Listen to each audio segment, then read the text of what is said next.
sa simple na pasulyap-sulyap, nagpapapansin sa'yo.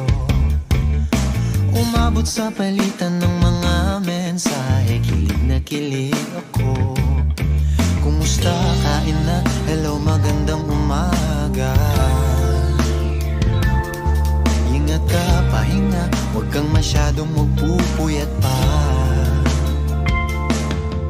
Naramdaman ng puso na dahan-dahan na kung nahuhulog sa'yo.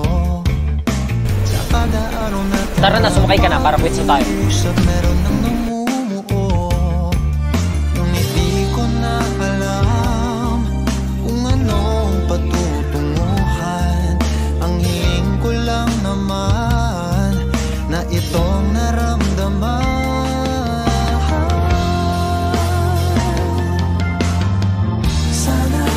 Sana naman ay mapagbigyan na at nang mapakinggan ang tibok ng puso kong sa'yo lang naramdaman ng tunay na kaligayahan. Sana naman mapagbigyan ang tibok ng puso. Yuri! Sabay ka na sa amin mag-lunch nila si Elisa. Ngunit biglang katahimikan, wala namang matandaan na nasabi baka sakaling ika'y aking nasaktan. Good night! Bigla na lamang ika'y di nagparamdam. Ako ba'y pinagsawaan o may ginagawa lang? Sabihin ng totoo. Ano yan? Akin to? Hindi, pinapabungos ko lang. Saan ba lulugar? Joke lang. Sa'yo yan. Nakakawa ka naman eh. Gawa ka ng pagkain fever eh. Hindi ko na alam kung anong patutunguhan. Ang hiling ko lang naman na itong naramdaman.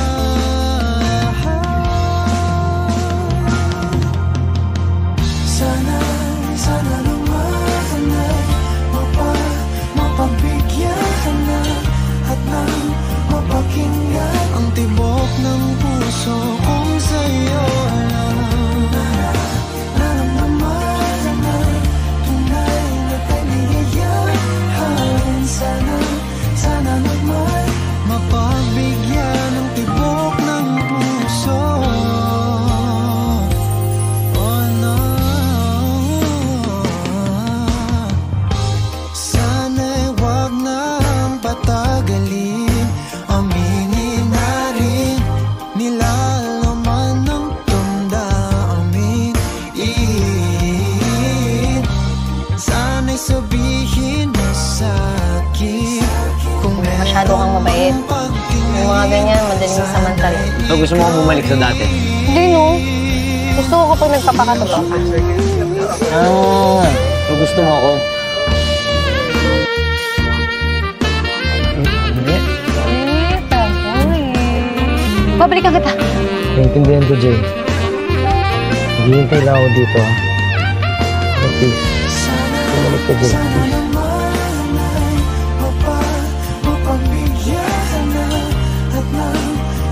Jay, obvious ka siguro. Kapag-isipan mo, Jay.